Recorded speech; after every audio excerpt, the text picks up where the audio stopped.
Bien, queridos hermanos, en esta tarde me gustaría tener una reflexión con vosotros y también un saludo a los que nos seguirán, si Dios lo permite, por medio de las redes.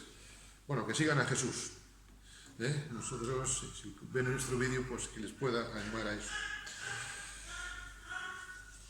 Quisiera llevaros en esta tarde al Salmo 112. Salmo 112, del 1 al 10. Son 10 versículos. Me gustaría leer con vosotros y también reflexionar en lo que nos dé tiempo. Leo el Salmo 112. Bienaventurado el hombre que teme al Señor y en sus mandamientos se deleita en gran manera. Su descendencia será poderosa en la tierra, la generación de los rectos será bendita. Bienes y riquezas hay en su casa, y su justicia permanece para siempre. Resplandeció en las tinieblas luz a los rectos. Es clemente, misericordioso y justo. El hombre de bien tiene misericordia y presta, gobierna sus asuntos con juicio, por lo cual no resbalará jamás. En memoria eterna será el justo. No tendrá temor de malas noticias. Su corazón está firme, confiado en el Señor, asegurado está su corazón. No temerá hasta que vea en sus enemigos su deseo. Reparte, da a los pobres. Su justicia permanece para siempre. Su poder será exaltado en gloria. Lo verá el impío y se irritará.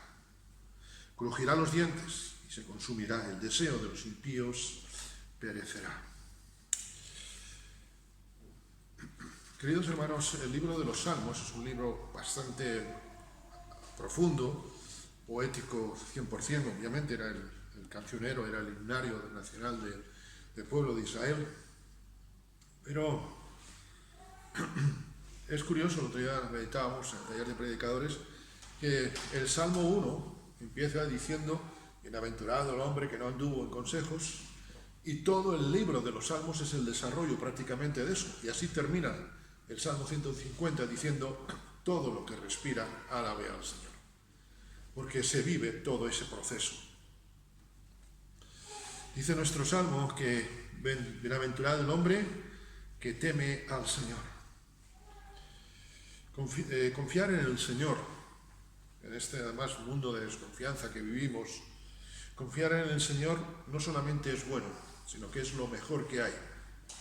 Porque frente a los embates, como veremos en su momento, de la vida, frente a la inestabilidad de la vida, de la existencia, la fragilidad del ser humano, frente a todo eso, confiar en el Señor nos da estabilidad, nos da seguridad. Da seguridad a nuestras almas. Si una inquietud tiene que tener un creyente, es la del Salmo 63. Mi alma tiene sed de Dios, porque todo lo demás está cubierto. Da estabilidad y seguridad a nuestro futuro, porque aunque pasamos dificultades muy difíciles, y permitidme la redundancia, aunque pasamos dificultades enormes, sabemos que en nuestros tiempos, nuestro futuro está en las manos del Señor. Como decía Natalia, Dios lo que Dios hizo, hace y hará. No confiamos en lo que Dios hizo como gratitud, pues eso sería educación. No confiamos en que Dios quizá esté haciendo, porque eso sería una ilusión.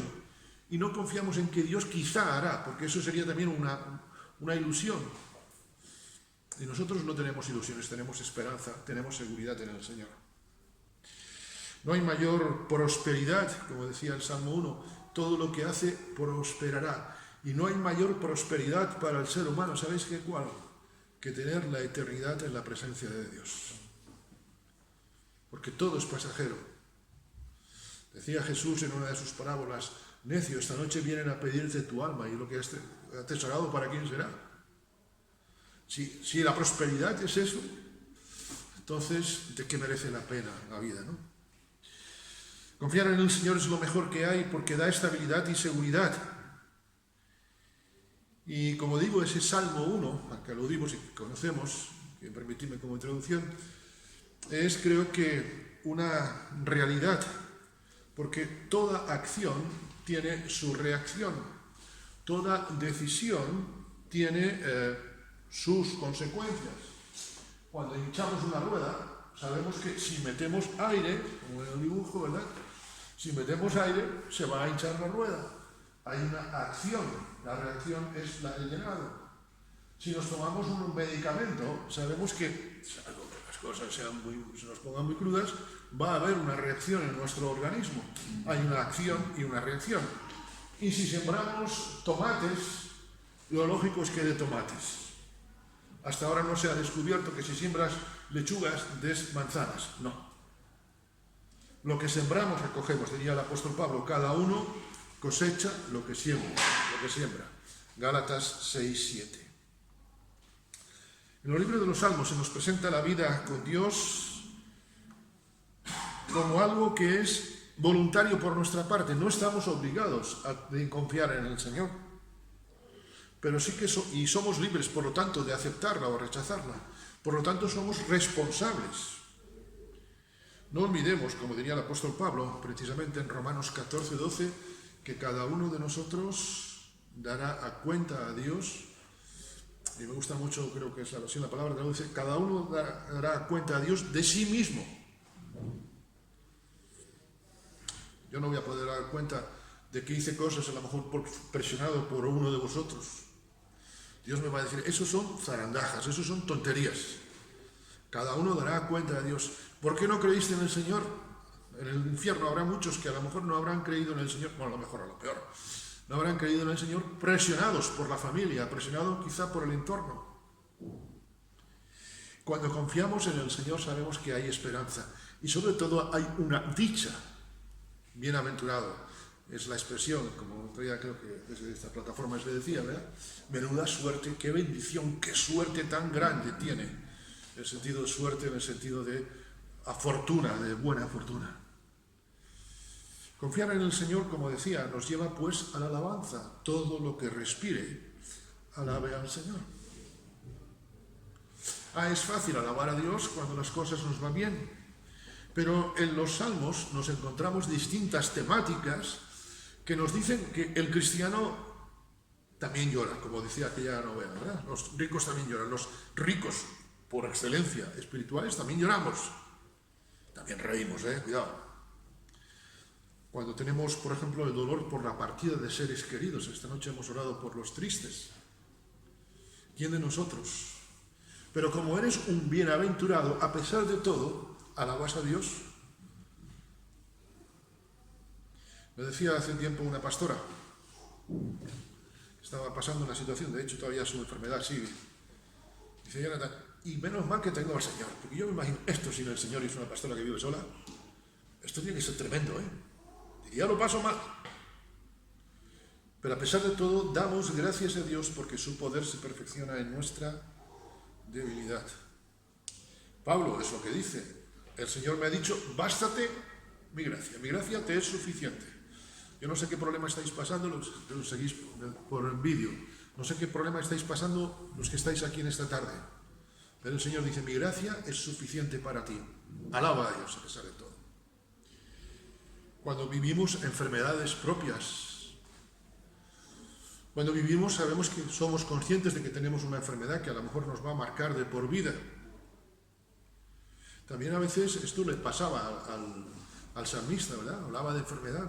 Cuando sufrió, por ejemplo, ingratitudes, Salmo 3.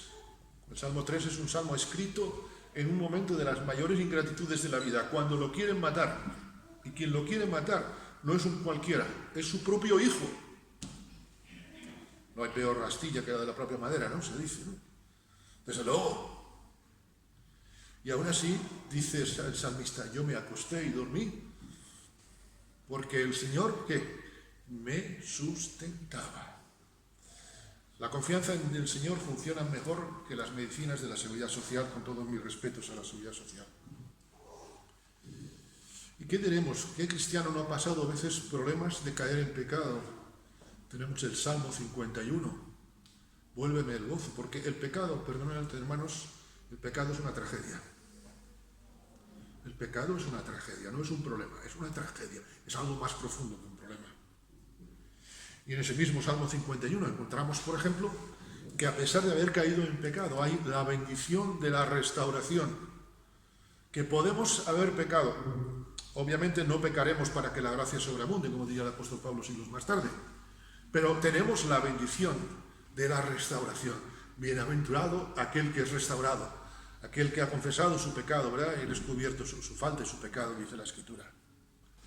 La lista sería larga y no voy a extender de este término. Pero dado que quien confía, como dice ese mismo Salmo 1, es como árbol plantado junto a corrientes de agua, aunque el árbol plantado junto a corrientes de agua no está todo el día allí con sol. El árbol plantado junto a corrientes de agua está pasando dificultades, está pasando temporales, a veces tornados, etcétera, etcétera. A pesar de todo eso, dice el salmista, todo lo que respire, alabe al Señor. Yo no sé si el apóstol Pablo está pensando en el Salmo 150, pero cuando escribe a los filipenses en el capítulo 4, versículo 11, dice aquella frase que conocemos, he aprendido a contentarme, cualquiera que sea mi situación. Contentarme. No dice he aprendido a resignarme. A veces un servidor se resigna, pero me cuesta a veces alabar a Dios. Dice la nueva versión internacional, la versión castellana, dice he aprendido, este texto de Filipenses 4:11, he aprendido a estar satisfecho, fijaros, no solamente en contentarme, sino a estar satisfecho en cualquier situación en que me encuentre. Y este principio de acción-reacción es el que se repite en todo este salmo que empezamos a meditar hoy. Acción-reacción, decisión, consecuencias, podríamos decir.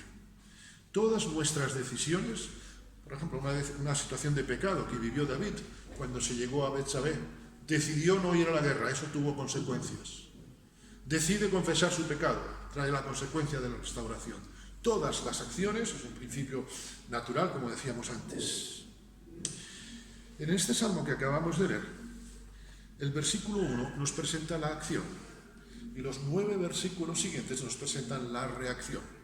En el versículo 1 nos presenta la decisión, en práctica, la acción y las consecuencias, los 9 versículos restantes. El versículo 1 nos dice que la decisión trae una serie de consecuencias.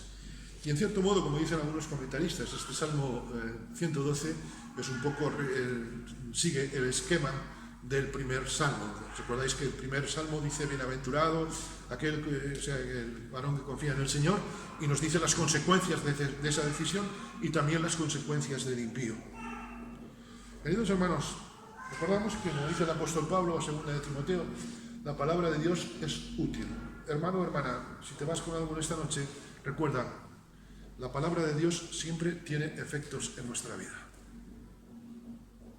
Y eso no se puede disimular. Es como el sudor o la tos, permitidme la comparación. Cuando tú estás lleno de Dios, esto se nota. Y cuando no estás lleno de Dios, aunque lo quieras disimular, también se nota. Es como el sudor. Quisiera pensar, y vamos a llegar hasta donde podamos, el tiempo es el que tenemos, en el primer versículo en esta noche, en la acción, versículo 1.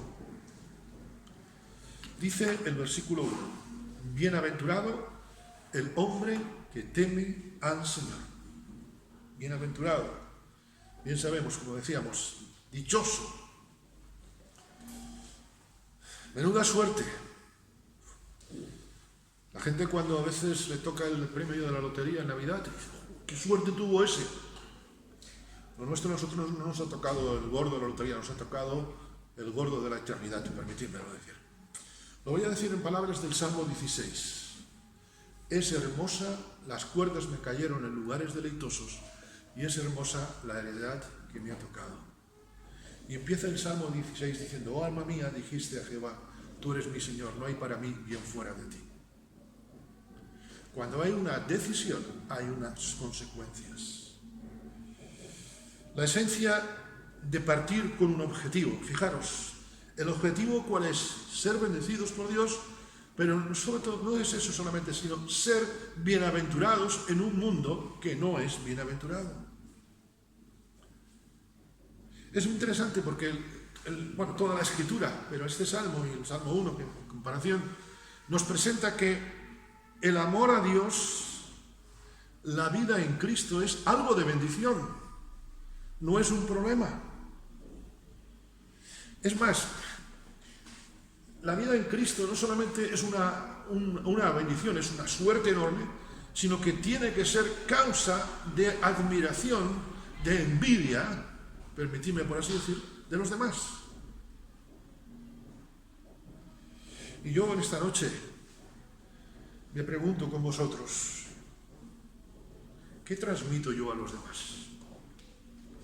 ¿Qué transmito yo a los que saben que soy cristiano y a los que no saben que soy cristiano? Porque si no transmito la idea de ser un bienaventurado, a todos nos falta mucho de Cristo, pero es que no es que te falte mucho, como dicen los andaluces, te falta una jarta. Nos falta una jarta, nos falta muchísimo. Antes en una de las oraciones se aludía a esto, que nuestros ejemplos, ¿qué dicen nuestras reacciones? O permitidme, quisiera compartir esta pregunta personal. ¿Qué dicen mis reacciones, mis decisiones de mí? ¿Dicen que soy un bienaventurado? Cuando me enfrento a problemas como el dolor, cuando me enfrento incluso a la cortesía con los vecinos. En el garaje donde aparcamos el coche, no sé cuántos hay, quizá 30 coches, 20 y tantos, no lo sé. Y con varios vecinos, después de 5 años que llevo en el edificio, ahora empiezan a saludarme. Pero es que llevo 5 años saludándoles y esta pared por lo menos no me gira la cara, ¿sabes? Pero algunos me la giran. Y mi actitud, y no soy modelo de nada, permitidme compartir este testimonio, siempre ha sido mi responsabilidad es saludarle y bendecirle de esa forma. Si yo mañana me encuentro con esta persona en la calle, si mañana me aparece este vecino por aquí porque viene, que alguien lo ha invitado, yo qué sé, y me ve, que no tenga yo vergüenza. Y hay algún vecino que a veces... Pero esta semana me saludó uno, después de 5 años, Incluso ahora cuando íbamos a salir nos cedió, estaba con su coche para aparcar, espero que nosotros pasásemos. Hasta ahora eso era impensable. No soy ejemplo de nada. Pero yo cuando pasó eso esta tarde le dije a Marisa, gracias a Dios por esto. Porque somos diferentes a los demás en pequeños detalles. ¿Cómo aparco aquí fuera? Muchas veces llegamos, ¿verdad? Aquí a veces no es difícil aparcar, a veces aquí nada más que es imposible, ¿no? Esta tarde había un sitio aquí en la puerta y dije, ¿pero con esto vamos a molestar a los demás? Pues yo estoy en mi derecho y que nadie me moleste, pero yo soy un bienaventurado y tengo que vivir como lo que soy. ¿Recordáis esa frase de Spurgeon que cito tantas veces? Si puedes vivir como el hijo del rey de reyes, no vivas como el hijo del rey de Inglaterra. ¿Expresan mis acciones que soy un bienaventurado? Permitidme, ¿transmiten tus acciones, mis compañías, que soy hijo de Dios o que soy un religioso? Cuidado, porque a lo mejor estoy transmitiendo que soy un religioso. Ya sabemos que no nos van a comprender. ¿Pero qué estoy transmitiendo? ¿Que soy una persona dichosa? Recuerdo cuando niño, una vez en la escuela, tendría yo 11, 12 años, quizá 8, 10 años, no sé. Y un día surgió el tema no sé, no me acuerdo qué tema fue, compartí mi fe con los demás y vinieron varios a por mí. Recuerdo un compañero Carrillo, que se llamaba, de apellido, dejarlo, que este está empollado. Está hasta los codos, ¿no ves que lo vive? Queridos hermanos, han pasado años ya de eso y a mí me gustaría que todavía se pudiera decir eso de mí, que lo dijeran de nuestra iglesia también. Amén. Somos bienaventurados, vivimos como tales. Tus acciones, mis costumbres, las que los demás ven y las que los demás no ven, invitan a los demás a venir a Cristo. Porque la gente no quiere oír sermones, es más, no los aguanta. A veces nosotros tampoco aguantamos un sermón muy largo, pero mis acciones invitan a otros a venir a Cristo. Queridos hermanos, no quiero que esta tarde nos vayamos de aquí con una losa de culpabilidad, pero tampoco quiero que vivamos en una burbuja de ignorancia. ¿Vivo como un cristiano dichoso o como un cristiano que cree porque solamente quiere ir al cielo? Queridos hermanos, el objetivo de estar en la tierra no es para ir al cielo. El objetivo de estar en la tierra es para agradar a Cristo. Permitidme decirlo en otras palabras, es para vivir como bienaventurados. Hay muchos cristianos que saben todo lo que Dios no quiere, pero ignoran todo lo que Dios desea de ellos. Y yo mi oración en esta noche, con esto termino, tenía para más, pero bueno, el Señor lo permite, el domingo seguiremos con este salmo durante varias sesiones. Confieso que llegué a este salmo por un texto, pero el Señor me ha estado tocando en esta semana con este salmo una y otra vez, y tenía incluso preparado otra reflexión para esta tarde, pero esta mañana el Señor me tocó con esto. ¿Vivo como lo que soy? Sé que a lo mejor no es una palabra profunda, pero espero que toque tu corazón como tocó el mío. Un bienaventurado marca diferencia. Ojalá, cuando salgamos de aquí, cuando volvamos, usando el ejemplo de Moisés, cuando volvamos al valle, después de haber estado en el monte Sinaí recibiendo del Señor en esta tarde, que espero que hayamos recibido, ojalá que transmitamos que somos el pueblo de Dios. Decíamos antes, decía nuestra hermana Natalia, ¿verdad? Todo lo merece el Señor. Es que si no es así, si yo estoy dándole honra y gloria al Señor, no se trata de cantar, se trata de vivir para la gloria de Dios. Que tu vida, mi vida, sea nuestra mejor música, nuestra mejor alabanza a Dios. Que el Señor os bendiga.